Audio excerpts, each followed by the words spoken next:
வணக்கம். இன்றைய முக்கிய செய்திகள்.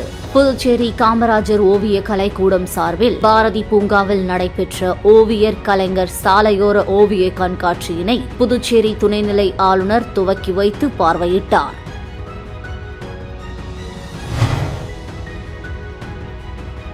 தீபாவளி சீட்டு நடத்தி ரூபாய் 16.58 லட்சத்தை மோசடி செய்த தம்பதியை போலீசார் கைது செய்து சிறையில் அடைத்தனர்.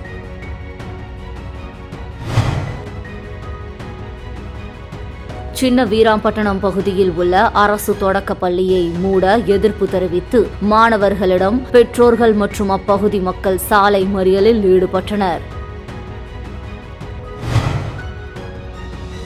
ஏழை குடும்பங்களை சேர்ந்தவர்கள் எனது அலுவலகத்தில் சுப நிகழ்ச்சிகளை இலவசமாக நடத்திக் கொள்ளலாம் என பிரகாஷ்குமார் எம்எல்ஏ தெரிவித்துள்ளார். புதுச்சேரி காமராஜர் ஓவிய கலைக்கூடம் சார்பில் பாரதி பூங்காவில் நடைபெற்ற ஓவிய கலைஞர் சாலையோர ஓவிய கண்காட்சியினை புதுச்சேரி துணைநிலை ஆளுநர் துவக்கி வைத்து பார்வையிட்டார். புதுச்சேரி காமராஜர் ஓவிய கலைக்கூடம் சார்பில் ஓவிய கலைஞர்களின் சாலையோர ஓவிய கண்காட்சி பாரதி பூங்காவில் இன்று நடைபெற்றது. இதனை துணைநிலை ஆளுநர் கைலாஷ்நாதன், சட்டப்பேரவைத் தலைவர் செல்வம் ஆகியோர் கலந்து கொண்டு சாலையோர ஓவிய கண்காட்சியை துவக்கி வைத்து பார்வையிட்டனர். இதில் ஏராளமான கைவினை மற்றும் ஓவிய பொருட்கள் பொதுமக்கள் பார்வைக்கு வைக்கப்பட்டிருந்தது. இதில் ஓவியர்கள் மற்றும் கைவினர்கள் கைவண்ணத்தில் பல்வேறு ஓவியங்கள், கலைப்பொருட்கள் இடம்பெற்றது. இதனை பள்ளி மாணவர்கள் உட்பட ஏராளமான சுற்றுலா பயணிகள் கண்டு களித்தனர்.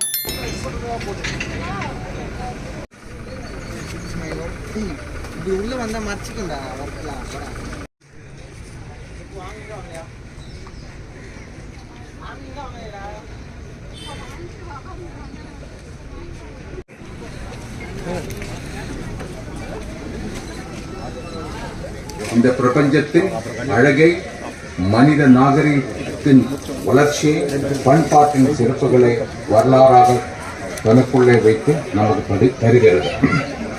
சிற்பக்கலை, ஓவியக்கலை, நடனக்கலை, கட்டிடக்கலை, இப்படி எந்த கலையாக இருந்தாலும் நம்முடைய பண்பாட்டு வளர்ச்சியை வரலாறாக தனக்குள்ளே கொண்டு இருக்கிறது.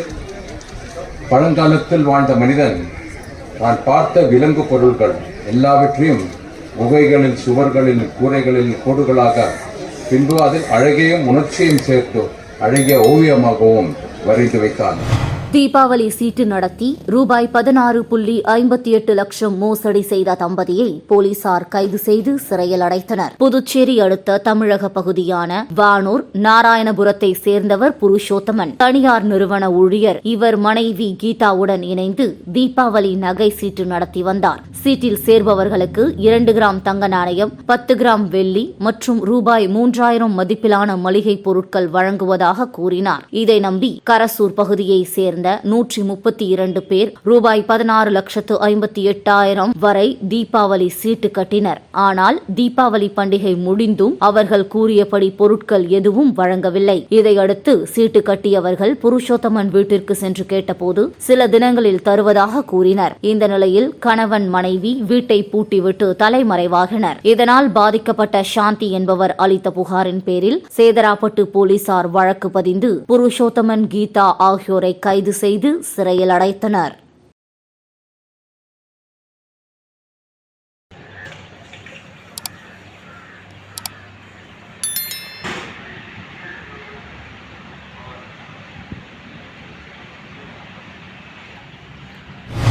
சின்ன வீராம்பட்டினம் பகுதியில் உள்ள அரசு தொடக்க பள்ளியை மூட எதிர்ப்பு தெரிவித்து மாணவர்களுடன் பெற்றோர்கள் மற்றும் அப்பகுதி மக்கள் சாலை மறியலில் ஈடுபட்டனர். புதுச்சேரி சின்ன வீராம்பட்டினம் பகுதியில் அரசு தொடக்க பள்ளி உள்ளது.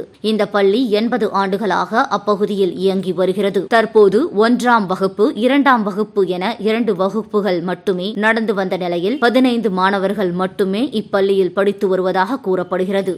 இந்த நிலையில் நேற்று மதியத்திற்கு மேல் பள்ளியில் இருந்த மாணவர்கள் மாணவர்களை அருகாமையில் இருக்கக்கூடிய மணவெளி பகுதியில் உள்ள பள்ளியில் படிக்குமாறு அதிகாரிகள் தெரிவித்துள்ளதாகவும் அதனைத் தொடர்ந்து மாணவர்களை வெளியேற்றிவிட்டு பள்ளிக்கு சீல் வைத்ததாக கூறப்படுகிறது. இதனை கண்டிக்கும் விதமாக சின்ன வீராம்பட்டினம் பகுதியைச் சேர்ந்த மாணவர்களின் பெற்றோர்கள் மற்றும் பொதுமக்கள் தற்போது போராட்டத்தில் ஈடுபட்டனர். இப்பள்ளி இதே இடத்தில் இயங்க வேண்டும் என்றும் சுயநலத்திற்காக இப்பள்ளி வேறு இடத்திற்கு மாற்றப்படுவது கண்டிக்கத்தக்கது என்றும் தற்போது அவர்கள் போராட்டத்தில் ஈடுபட்டனர். பள்ளியை இடித்துவிட்டு மதுபான கடையை கொண்டு வருவதற்கு அரசு நடவடிக்கை எடுப்பதாக அப்பகுதி மக்கள் குற்றம் சாட்டியுள்ளனர்.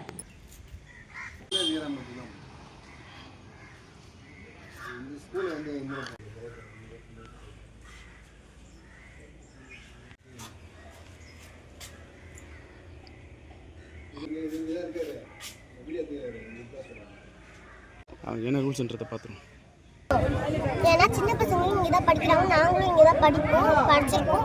இங்கே படிப்பாங்க. இங்கே ஸ்கூல் வசதி தான் மட்டும்தான் இருக்குது. இங்கே பஸ் வசதி, ஒரு ஹாஸ்பிட்டல் வசதி கூட இல்லை. இங்கே இருக்க ஒரே வசதி ஸ்கூல் தான். இப்போ அந்த ஸ்கூலே இடிச்சிட்டிங்கன்னா பசங்க வந்து பஸ்ஸில் 2 கிலோமீட்டருக்கு போவாங்க. அதே அங்கே போகிறதுக்கலாம். அதனால எங்களுக்கு இந்த ஸ்கூல் வேணும். ஏழை குடும்பங்களை சேர்ந்தவர்கள் தனது அலுவலகத்தில் சுப நிகழ்ச்சிகளை இலவசமாக நடத்திக் கொள்ளலாம் என பிரகாஷ்குமார் எம்எல்ஏ தெரிவித்துள்ளார். முத்தியால்பேட்டை தொகுதி சுயேட்சை சட்டமன்ற உறுப்பினர் பிரகாஷ்குமார் வெளியிட்டுள்ள அறிக்கையில், இன்றைக்கு சுப நிகழ்ச்சி நடத்த அதிக செலவு செய்ய வேண்டியுள்ளது. இது ஏழை குடும்பங்களுக்கு சவாலானது. எனது அலுவலகத்தில் 150 பேர் வரை நிகழ்ச்சியில் பங்கேற்கும் அளவிற்கு இடவசதி உள்ளது. எனவே ஏழை குடும்பங்களை சேர்ந்தவர்கள் எனது அலுவலகத்தில் சுப நிகழ்ச்சிகளை இலவசமாக நடத்திக் கொள்ளலாம் என அறிவித்துள்ளோம். அவர்களுக்கான சில சீர்வரிசைகளை நானே செய்து கொடுக்கிறேன். இது உண்மையான ஏழை குடும்பங்களுக்கு மட்டுமே. தகுதியான குடும்பங்களை நானே நேரடியாக தேர்வு செய்து நடத்திக் கொள்ள அனுமதித்து வருகிறேன். பொருளாதார ரீதியாக அவர்கள் சிறிது தொகையை சேமிக்க உதவும் என குறிப்பிடப்பட்டுள்ளது. புதுச்சேரியில் பெங்கால் புயல் சேத பாதிப்புகள் குறித்து தங்கள் பகுதியில் ஆய்வு செய்யவில்லை என கூறி மத்திய குழுவை முற்றுகையிட்டு TN பாளையம் பகுதி மக்கள் வாக்குவாதத்தில் ஈடுபட்டதால் பரபரப்பு ஏற்பட்டது. புதுச்சேரியில் மழை வெள்ள பாதிப்புகளை ஆய்வு செய்ய மத்திய குழு இன்று புதுச்சேரி வருகை தந்தது. உள்துறை அமைச்சகத்தின் பேரிடர் மேலாண்மை இணை செயலாளர் ராஜேஷ் குப்தா தலைமையில் 7 பேர் கொண்ட குழுவினர் மாவட்ட ஆட்சியர் குலோத்துங்கன் ஏற்பாட்டில் 2 குழுக்களாக பிரிந்து பாகூர், இருளன் சந்தை, TN பாளையம், தேங்காய் திட்டு துறைமுகம், நெட்டப்பாக்கம், மலட்டாறு உள்ளிட்ட பல்வேறு பகுதிகளில் இன்று ஆய்வு மேற்கொண்டனர். அப்போது பாதிக்கப்பட்ட விவசாய நிலங்கள், குடியிருப்புகள், ஆற்றங்கரையோரம் உள்ள குடியிருப்புகள் உள்ளிட்ட இடங்களுக்கு செல்லாமல் காரில் இருந்து இறங்கியவுடன் பாதிப்பு குறித்து கேட்டறிந்ததால் பல்வேறு இடங்களில் மத்திய குழுவினரிடம் பொதுமக்கள் கடும் வாக்குவாதத்தில் ஈடுபட்டனர். குறிப்பாக மணவெளி தொகுதிக்குட்பட்ட TN பாளையம் மத்திய குழுவினர் மற்றும் மாவட்ட ஆட்சியரை பொதுமக்கள் முற்றுகையிட்டு சராமாரியாக கேள்வி எழுப்பியதால் அங்கு பதட்டமான சூழல் நிலவியது. மேலும் புதுச்சேரி அரசு அறிவித்துள்ள நிவாரணத்தை உயர்த்தி வழங்க வேண்டும் என அவர்கள் வலியுறுத்தினர். இதனையடுத்து போலீசார் அவர்களை பொதுமக்களிடமிருந்து மீட்டு அழைத்து சென்றனர்.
நீங்க இன்னொரு அங்க கேட்டதா சும்மா எடுத்துக்காதீங்க.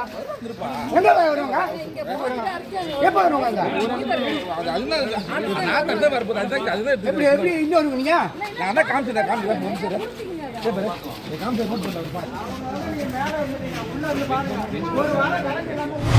சேதராப்பட்டு மரத்தூள் தொழிற்சாலையில் திடீரென ஏற்பட்ட தீ விபத்தை தீயணைப்பு வீரர்கள் 1 மணி நேரம் போராடி தீயை அணைத்தனர். புதுச்சேரி சேதராப்பட்டில் மரத்தூள் தயாரிக்கும் தொழிற்சாலை இயங்கி வருகிறது. இன்று காலை இங்கு ஏற்பட்ட தீ விபத்தில் ஏராளமான மரத்து மூட்டைகள் எரிந்தன. இதை கண்ட ஊழியர்கள் உடனடியாக தீயணைப்புத் துறைக்கு தகவல் தெரிவிக்க 2 வாகனங்களில் வீரர்கள் விரைந்து வந்து தீயை அணைத்தனர். 1 மணி நேர போராட்டத்திற்கு பிறகு தீ அணைக்கப்பட்டது. இந்த தொழிற்சாலை அனுமதி பெறாமல் நடத்தப்படுவதாகவும் இதன் துகள்கள் பக்கத்தில் உள்ள கிராமங்களில் பரவி மக்கள் அனைவருக்கும் பாதிப்பை ஏற்படுத்தி வருகிறது. இதய நோய், மூச்சு திணறல் உட்பட பல நோய்கள் வருவதாக அப்பகுதி மக்கள் குற்றம் சாட்டுகின்றனர்.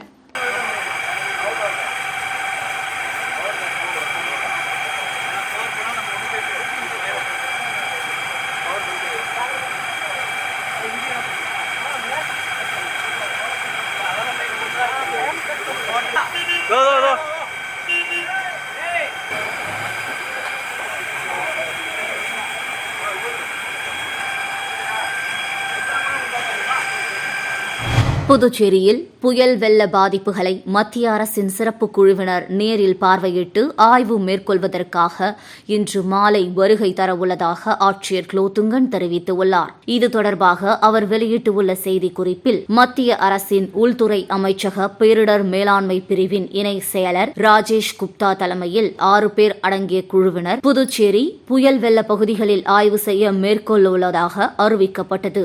அதற்காக அவர்கள் கடலூரிலிருந்து புதுச்சேரிக்கு இன்று மாலை வருகை தரவுள்ளனர். தனியார் விடுதியில் தங்கும் மத்திய குழுவினர் இன்று நேரம் கிடைத்தால் புயல் வெள்ள பகுதியை ஆய்வு மேற்கொள்வர் என்றும், இல்லாவிடில் நாளை காலையில் ஆய்வு மேற்கொள்வர் என எதிர்பார்க்கப்படுகிறது. ஆய்வுக்கு பின் மத்திய குழுவினர் புதுவை துணைநிலை ஆளுநர் முதல்வரையும் சந்திக்க திட்டமிட்டுள்ளனர். ஆய்வுக்கு பின் மத்திய குழுவினர் அளிக்கும் அறிக்கை அடிப்படையில் புதுவை மாநிலத்துக்கு புயல் மழை வெள்ள நிவாரண நிதியை மத்திய அரசு அறிவிக்கும் என எதிர்பார்க்கப்படுகிறது.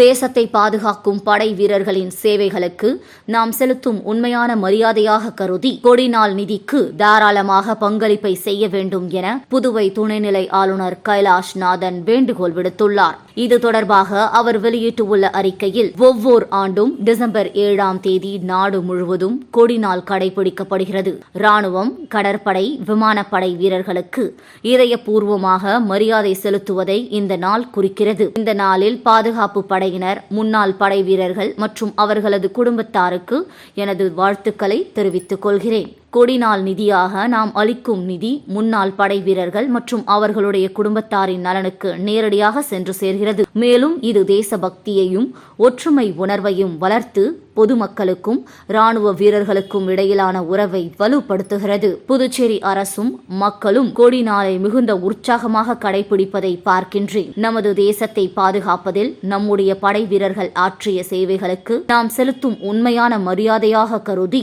கொடிநாள் நிதிக்கு தாராளமான பங்களிப்பை வழங்குமாறு புதுச்சேரி மக்களை கேட்டுக்கொள்கிறேன் என குறிப்பிடப்பட்டுள்ளது. Rotary club of Puducherry city சார்பில் மணவெளி தொகுதி NR நகரில் புயலால் பாதிக்கப்பட்ட அனைத்து குடும்பங்களுக்கும் நலத்திட்ட உதவிகள் வழங்கப்பட்டது. புதுச்சேரி மாநிலத்தில் கடந்த சில தினங்களுக்கு முன்பு பெய்த கனமழை மற்றும் புயல் வெள்ளம் காரணத்தினால் பாதிக்கப்பட்ட குடும்பங்களுக்கு பல்வேறு அமைப்புகள் சார்பில் நலத்திட்ட உதவிகள் வழங்கப்பட்டு வருகிறது. இதில் அரியாங்குப்பம் கொம்யூன் மணவெளி தொகுதியில் உள்ள NR நகரில் புயலால் பாதிக்கப்பட்ட அனைத்து குடும்பங்களுக்கும் தலா 5 கிலோ அரிசி rotary club of Puducherry city சார்பில் வழங்கப்பட்டது. இந்த நிகழ்ச்சியில் அதன் தலைவர் ரொட்டேரியன் அறிவழகன், செயலாளர் கமலக்கண்ணன், பொருளாளர் ஜெயராமன் மற்றும் அதன் உறுப்பினர்களான ரொட்டேரியன்கள் மகாலிங்கம், ஆறுமுகம், பாஸ்கரன், ரங்கநாதன், விஜயநாராயணன், சிவக்குமார், வினோத் ஆகியோர் கலந்து கொண்டு வீடு வீடாக சென்று அரிசி வழங்கினர். இந்நிகழ்ச்சிக்கான ஏற்பாடுகளை ரொட்டாரியன் சிவக்குமார் தலைமையேற்று நடத்தியிருந்தார்.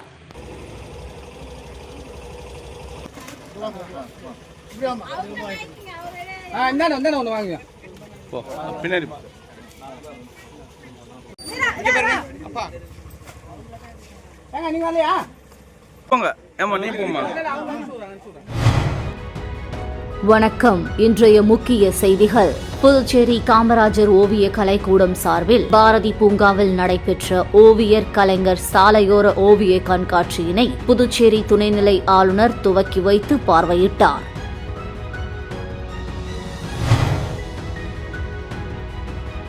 தீபாவளி சீட்டு நடத்தி ரூபாய் 16.58 லட்சத்தை மோசடி செய்த தம்பதியை போலீசார் கைது செய்து சிறையில் அடைத்தனர்.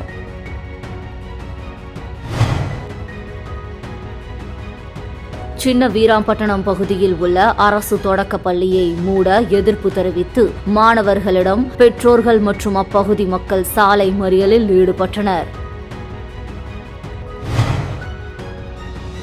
ஏழை குடும்பங்களை சேர்ந்தவர்கள் எனது அலுவலகத்தில் சுப நிகழ்ச்சிகளை இலவசமாக நடத்திக் கொள்ளலாம் என பிரகாஷ்குமார் எம்எல்ஏ தெரிவித்துள்ளார். செய்திகளை துல்லியமாக தெரிந்து கொள்ள கிரியேட்டிவ் மீடியா நியூஸ் யூடியூப் சேனலை சப்ஸ்கிரைப் செய்து கொள்ளுங்கள். வணக்கம்.